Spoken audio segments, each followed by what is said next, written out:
Mzina la Tati, ndira Mwana, ndira Mzimu Woyera. Amen. Chifundo cha Mulungu chilibe malire. Tili mkatikati mwa chikondwerero cha Pasaka. Ambuye adauka, Ambuye adagonjetsa imfa, Ambuye adagonjetsa mdima, Ambuye akugonjetsa mavuto athu, Ambuye amagonjetsa mavuto athu. Pamene Ambuye Yesu akuonekera kwa ophunzira osiyanasiyana, Mulungu wachiwiri wa Pasaka timautchula kuti Mulungu wa chifundo cha Mulungu. Ndi Mulungu umene Ambuye Yesu akudzionetsera kwa ophunzira ake makamaka kwa Tomasi. Ngodala munthu amene amakhulupirira ngakhale asadaone. Takhala tikuchita novena ya chifundo cha Mulungu. Tathokoze Father Stephen Lekucha amene akutitsogolera ndi timu yonse. Kodi inu chifundo cha Mulungu mmachimvetsa bwanji? Ndikulandireni pano patiyankhule na Ambuye. Lero ndira Mulungu pa 7 April chaka cha 2024. Ndipo ndira Mulungu wa chiwiri wa Pasaka. Mawu athu oyamba akuchokera m'buku la ntchito za atumwi, mutu wa 4 ndi 32 kulekeza 35. Monga akhristu oyamba aja, nafenso tikhale ndi mtima umodzi, tizikondana, tizigawana, tizilimbikitsana, tizidzutsana, koposaposa tizidalirana. Amene akutiwerengera mawu oyamba ndi mayi Dorika Chirwa, abungwe la Divine Mercy, kuchokera ku Our Lady of Africa Cathedral, Maula, mu Archdiocese ya Lilongwe. Salimo yathu tsiku la lero ndi Salimo namba 118. Thokozani chauta pakuti chikondi chake nchamuyaya. Aisraeli anene kuti chikondi chake nchamuyaya. Banja la Aaroni linene kuti chikondi chake nchamuyaya. Inuyo, ineyo, ifeyo tinene kuti chikondi cha Mulungu nchamuyaya. Ndipo mawu athu achiwiri akuchokera mkalata yoyamba ya Yohane, mutu wa 5 ndime ya 1 kulekeza 6. Pamene tikunena ndi kunyadira kuti ndife abale ake, ndife ana a Mulungu, Mulunguyo akutitionetsa chikondi chimenechi pakusunga malamulo ake. Ndi lamulo liti limene limandilemera kwambiri, ndi lamulo liti limene ndimaphwanya pafupi. Pamene tikukondwerera Chikhristu, pamene tikukondwerera chifundo cha Mulungu, tilingalirenso zimenezo. Amene akutiwerengera mawu achiwiri ndi mayi Ane Tsakalaka, abungwe la Divine Mercy, kuchokera ku Our Lady of Africa Cathedral, Maula, mu Archdiocese ya Lilongwe. Ndipo mawu athu amuthenga wabwino ndi monga adalembera Yohane Woyera, mutu wa 20 ndime ya 19 kulekeza 31. Amene akutiwerengera mawu amthenga wabwino komanso kutigawira mawu ndi Reverend Father Francis Damaseke, kuchokera ku Episcopal Conference of Malawi, ECM. Tiyeniso abale, tsiku la lero tisinkhe limodzi. Mawu oyamba. Mawu a m'buku la ntchito za atumwi. Pa nthawi imeneyo, gulu lonse la okhulupirira linali la mtima umodzi ndi maganizo amodzi. Panalibe munthu amene ankati zimene ndili nazo zanga, koma aliyense ankapereka zake zonse kuti zikhale za onse. Atumwi anali kuchitira umboni ndi mphamvu yayikulu kuti Ambuye Yesu adauka kwa akufa. Ndipo Mulungu anali kuwadalitsa onse kwambiri. Panalibe wosowa kanthu pakati pawo, chifukwa onse amene anali ndi minda kapena nyumba ankagulitsa nabwera nazo ndalama zake kudzapereka kwa atumwi. Ndipo ankagwira munthu aliyense malinga ndi kusowa kwake. Mawu a Ambuye. Tithokoze Mulungu. Mawu achiwiri. Mawu a mkalata yoyamba ya Yohane Woyera. Okondeka anga, munthu aliyense wokhulupirira kuti Yesu ndi mpulumutsi wolonjezedwa uja iyeyo ndi mwana wa Mulungu. Ndipo aliyense wokondana kubala amakonda ndi mwana wake yemwe. Chodziwira kuti timakonda ana a Mulungu nchakuti timakonda Mulungu ndi kutsata malamulo ake. Paja kukonda Mulungu ndiye kuti kutsata malamulo ake.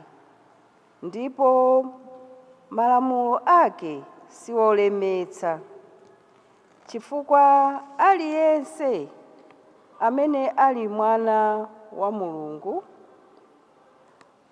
amagonjetsa dziko lapansi. Chimene timagonjetsera dziko lapansilo ndi chikhulupiriro chathu. Ndani amagonjetsa dziko lapansi? Amaligonjetsa si wina ayi, koma wokhulupirira kuti Yesu ndi mwana wa Mulungu. Yesu Khristu ndiye amene adabwera kudzera mwa madzi ndi magazi. Sadabwere mwa madzi okha, koma mwa madzi ndi magazi omwe. Ndipo Mzimu Woyera ndiye amene amachitirapo umboni, pakuti Mzimuyo ndiye choona. Mawu a Ambuye. Tithokoze Mulungu. Ambuye akhale nanu. Mawu a Uthenga Wabwino monga adalembera Yohane Oyera. Ulemu kwa inu Ambuye. Mutu wa 20 ndime ya 19 kulekeza 31. Madzulo kutada pa tsiku lomwelo lotsatira Sabata ya Ayuda, ophunzira aja anali pamodzi, zitseko zinali zokhoma chifukwa anali kuopa Ayuda. Yesu anadza nayimirira pakati pawo nkuwawuza kuti, "Mtendere ukhale nanu." Atatero adawaonetsa manja ndi nthiti zake. Ndipo ophunzira aja adakondwa kwambiri powaona Ambuye. Yesu adatinso, "Mtendere ukhale nanu. Monga Atate adandituma, inenso ndikukutumani." Atatero adawawuzira mpweya nati, "Landirani Mzimu Woyera. Mukakhululukira anthu machimo awo akhululukidwadi, koma mukapanda kuwakhululukira sadzakhululukidwa." Mmodzi mwa ophunzira 12 aja, Tomasi otchedwa Didimo, sanali pamodzi ndi anzake pamene Yesu adadza. Tsono ophunzira anzake aja adamuwuza kuti, "Ife tawaona Ambuye." Koma Tomasi adati, "Ndikapanda kuona mawala a misomali m'manjawo ndi kupisa chala changa m'mawala awo, ndipo ndikapanda kupisa dzanja langa m'nthiti mwawo, sindingakhulupirire konse." Patapita masiku 3 ophunzira aja analinso m'nyumbamo, ndipo Tomasi anali nawo. Zitseko zinali chikhomere, koma Yesu anayimirira pakati pawo nati, "Mtendere ukhale nanu." Atatero adawuza Tomasi kuti, "Bwera nacho kuno chala chako, dzaone manja anga. Bwera nalo dzanja lako, dzalipise m'nthiti mwanga. Leka kukayika ndipo yamba kukhulupirira." Tomasi adati, "Ambuye anga, Mulungu wanga." Yesu adati, "Kodi wakhulupirira chifukwa choti wandiona? Ngodala amene amakhulupirira ngakhale sadaone." Yesu adachitanso zozizwitsa zina zambiri pamaso pa ophunzira ake, zimene sizidalembedwe m'buku muno.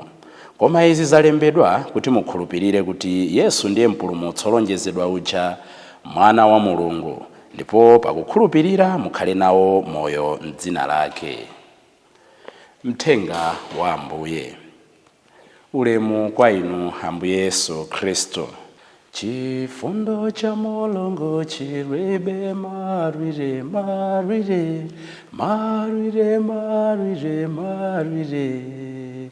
Chifundo cha Mulungu chiribe marire. God's mercy, God's love, God's compassion has no limits and merits. Mulungu amatikonda monga mmene ifeyo tilili. Lamulungu lachiwiri la nyengo ya Pasaka lufuna lititsimikizire zoti Mulungu ndi wachifundo, Mulungu ndi wokoma mtima. Ndipo izi timazoona mwa njira zosiyana-siyana. Nthawi zina timaona zithunzi atanyamula kankhosa kolema kutionetsa chifundo cha Mulungu kuti amatisamalira. Nthawi ina timaona malezi ake, tikaona chithunzi chimene akutionetsa pamene tikuona malezi osiyana-siyana, Ambuyesu obayidwa nthiti mwawo, obayidwa m'manja mwawo, mukutuluka magazi, mukutuluka madzi, mukutuluka chikondi chotisamalira inu ndi ine. La Mulungu la lero pali maphunziro ambiri amene tingasinkhesinkhe poyang'ana moyo wa Tomasi, poyang'ana moyo wathu omwe, poyang'ana moyo wa mpingo. Tosefe ndife anthu okayika pena pake, komanso tosefe ndife anthu amene tikuyenda ulendo wa Tomasi. Kodi tikuphunzira zotani tsiku la lero? Choyambirira tisanafike kwa Tomasiyo, mthenga wathu wa lero ukuyamba ndi maonena kuti madzulo kutada pa tsiku lomwelo lotsatira sabata ya Ayuda. Mukumbukira kuti sabata yatha la Mulungu timanena kuti tsiku lotsatira sabata ya Ayuda Yesu adauka kwa akufa. Tsiku lotsatira sabata ya Ayuda akazi aja adathamanga kupita kumanda, Petro adathamanga kupita kumanda. Lero akuti tsiku lotsatira sabata ya Ayuda Yesu adaonekera ophunzira ake. Tsiku lotsatira sabata ya Ayuda Yesu adawauzira mpweya.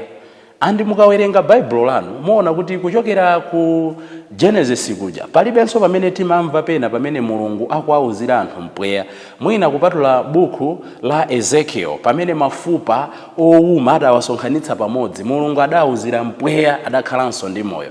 Komano kupatula ku Genesis ndi ku Ezekiel muona kuti ndi buku ili lokha kapena ndi mthenga wokha wa Yohane pamene Mulungu akuwauziranso mpweya ophunzira ake. Awa sanali atafa, koma titha kutero kuti muuzimu anali atafa. Pamene Mulungu ankauzira mpweya mafupa ku Ezekiel, pamene Mulungu ankauzira mpweya kudoti, ankaupatsa moyo, ankalenganso zinthu mwatsopano.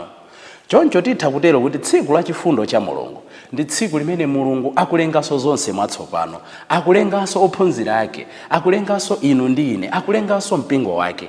Ndipo pamene akulenga mpingo wake akuwauza kuti muzikhululukirana machimo anu.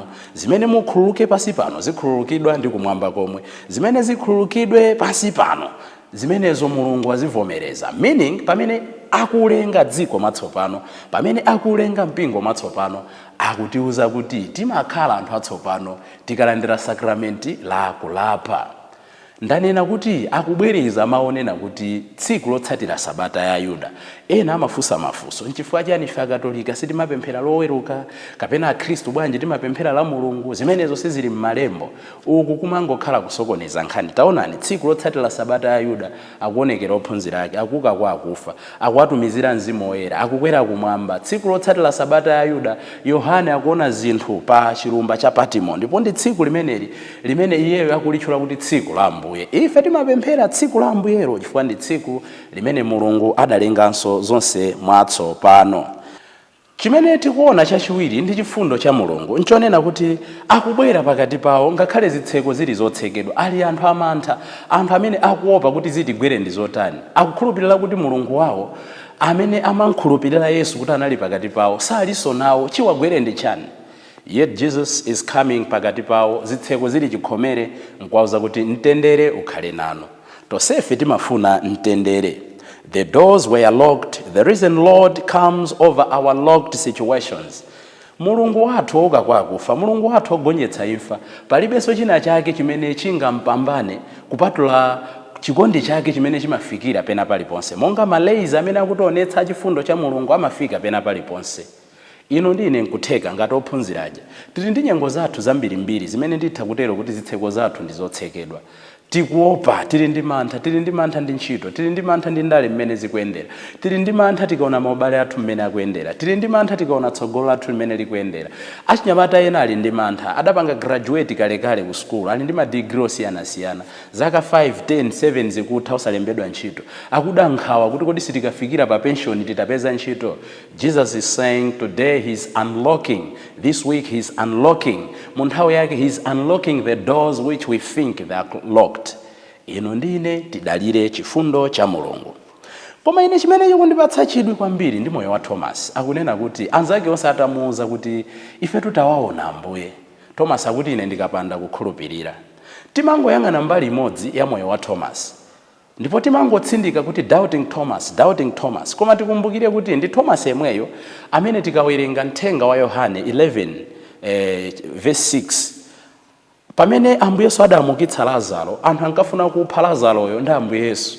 Ndipo pamene Ambuye Yesu amanena kuti tiye tipitenso ku Betaniya, ophunzira onse adanena kuti sidzanadzana lamafuna kukuphani, inu mwanena kuti tiye tipitenso. Nde Thomas yemweyo adanena kuti ayi tiye tipite nawo ngati nkupha akatiphere limodzi. He showed brevity. Lero timangotsindika za mbali imodzi ya moyo wa Thomas. Ndi mmene dziko lilili. Timangoyang'ana kufoka kwa anthu ena, sitiyang'ana ubwino wa anthu ena, sitikuyang'ana zimene Thomas anachita. Komanso zikutionetsa kuti moyo wathu is a mixture of emotions, it's a mixture of feelings, it's a mixture of situations. Nthawi ina timaonetsa kulimba mtima, nthawi ina timaonetsa kufoka, nthawi zina timaonetsa kuyera mtima, nthawi zina timakhala anthu amene tagwa. Ngati Thomas uja, we must keep on searching the face of Jesus. Koma ndikunena kuti phunziro lathu lalikulu ndionena kuti Thomas was honest. Ineyo I trust concisely kuti sophunzira onse amene anali convinced zimene zinali kuchitika, ena amangoyendera chikhulupiriro cha chigulugulu. Thomas iyeyo is convinced and honest about himself. He is honest about his friends. Inu mwati mwamuona good and fine. Ine sindinamuone, sindikhulupirira. He is honest about himself. Ambiri ngati tikuononga zinthu, ambiri ngati zinthu zikutisokonekera, is because we are not honest with ourselves. We are not honest with others. We are not honest with our church. We are not honest with our vocations. We are not honest with our job and careers. Lero kudzera mwa Thomas, Ambuye akunena kuti tikhale anthu amene tikunena zoona zimabaya, zoona zimalasa mtima. Ndikukhulupirira kuti ophunzira ena aja adakhumudwa naye Thomas kuti iwe ife tikukuuza sukhulupirira bwanji. Koma Thomas anali oona mwa yekha. Chilungamo abale pena chimatikhumudwitsa, koma tiphunzire kumauzana zoona. Learn to tell your friends that I don't love you. Komanso ifeyo ena akationetsa zichitochito chawo, tiziphunzira kuwakhulupirira kuti I think this guy is wasting my time, this guy is not my friend. Koma chimachitika ndi chani? Timafuna tikhale moyo mene tisali. So we try hard to impress others. Thomas sakupanga nawo kuti ndingowasangalatsa kuti ete tikondwereda Ambuye wauka. Nkutheka chikhristu chathu ambiri timangochiyenda chifukwa choti tidamva kuti kuli Mesiya, tidamva kuti mpulumutsi amatikonda, tidamva kuti Mulungu amatikhululukira. Yet we haven't experienced that first hand love ourselves. Sitifuna kuonetsa zimene zija, timangoyendera chikhulupiriro cha chigulugulu. Kungoti kuopsa kwake nkonena kuti mkatikati mwakukayika kwathu, mkatikati mwakufoka kwathu, ambiri timayamba tsopano to boast about our weaknesses. Thomas ngakhale sanakhulupirire, komano he was not proud about the situation imene analimo. Mwina atu pamene pali kusiyana kwa inu ndi ine ndi Thomas. Kuti Thomas nkukayika kwake sana chite kubwekera kukunyadira kuti ainetu ndichonchi ine ndichonchi. Ambiri timanyadira kufoka kwathu kuti aifeyo basa aife ndichonchi ine ukuzotirozo ndi madana nazo zopuza. Thomas is telling us that it's normal to doubt, it's normal to have weaknesses, but we shouldn't brag about our weaknesses. Chinthu chachinayi chimene chikutionetsa ndi chifundo cha Mulungu ndi chikhulupiriro cha Thomas nchonena kuti we are a people, we are a church, we are a community that is struggling always. Ndife anthu amene tikuvutika mnjira zosiyana-siyana, tikuvutika ngati ansembe, tikuvutika ngati masisteri, tikuvutika ngati mabanja, tikuvutika ngati mpingo, tikuvutika ngati dziko.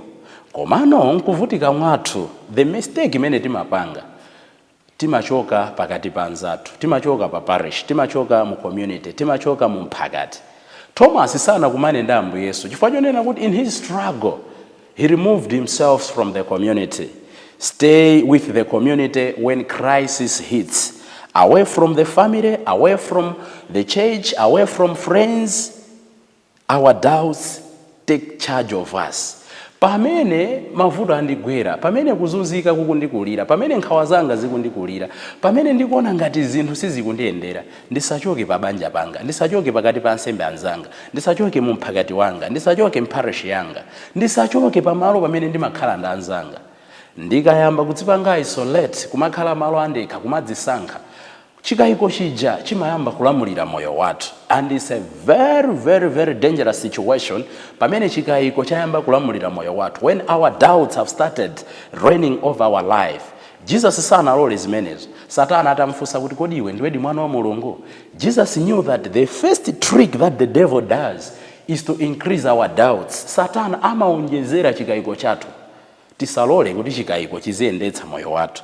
The moment mudzambe kuakayikira akazi anu kuti amakukondani, the moment mudzambe kuakayikira amuna anu kuti amakukondani, the moment mudzambe kukayikira mpingo wanu kuti kumapezeka zabwino, the moment mudzambe kukayikira kuti mapemphero ako mpingo kwanu amapereka chimwemwe, mudzadziwe kuti kutha kwanu, kutha kwanga, kutha kwathu kumambira pamenepo. Stay close to the community, stay close to the family. No one can feel the presence of God all the time, but the community does.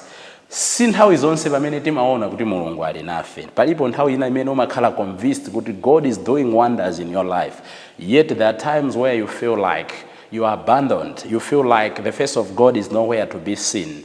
This is the time to stick to the community. Potsirizira chaka cha lero cha chifundo cha Mulungu chikutiphunzitsa kuti tikonde sakramenti la kulapa. Zimene mukhululukirane pasi pano zikhululukidwadi. Ambuye Yesu akupereka Mzimu Woyera, akuwauzira mpweya, akuwapatsa mphamvu zochiritsa, akuwapatsa mphamvu zokhululuka. Inu ndine timakhulupirira ubatizo. Inu ndine timakhulupirira kuti wansembe atha kudalitsa ukwati wathu, ndipo zimenezi zilibe vuto pakati pathu, anthu tidavomereza. Inu ndine timakhulupirira kuti wansembe atha kupemphera anthu ndikuchira, ndipo zimachitikadi. Why not allow the same priest, amene they were charged through the apostles, to give us the Holy Spirit in forgiveness? Nchifukwa chani timakayika sakramenti la kulapa? Today's feast, the feast of the divine mercy, is a feast of renewal. Ndiyambeso moyo watsopano, ndipo akutionetsa kuti pamene tiyambaso mwatsopano timapambana chimo. Renewal is larger than sin. Faith is stronger than scandal. Hope is deeper than despair. Christ is too strong to be undone by the set of new Judases. Ino ndine tili naye Mulungu amene akutikodola, amene akutiuza kuti chifundo chake chilibe malire. Sayang'ana kale lathu, sayang'ana kukayika kwathu, amayang'ana kuti lero ndikanzindikira, lero ndikankonda, ndiyenda motani kupita chitsogolo. Nchifukwa chake Thomas kumapeto kwa zonse sitikuuzidwa ngati anayikadi chala m'mabala a Ambuye Yesu, koma chimene anachita cha nzeru, chimene inu ndine tizichita, nkufuula kuti Ambuye wanga ndi Mulungu wanga, my Lord and my God. Munthu amene akukhulupirira chifundo cha Mulungu amayamba kumpembedza Ambuye Yesu. Kodi ino, kodi ine, kodi ife ndifokozeka bwanji lero kumanena kuti Mulungu wanga ndi Mbuye wanga, my Lord and my God. Ndikufunireni chaka chabwino cha chifundo cha Mulungu. Dzina la Atate ndi la Mwana ndi la Mzimu Woyera. Amen.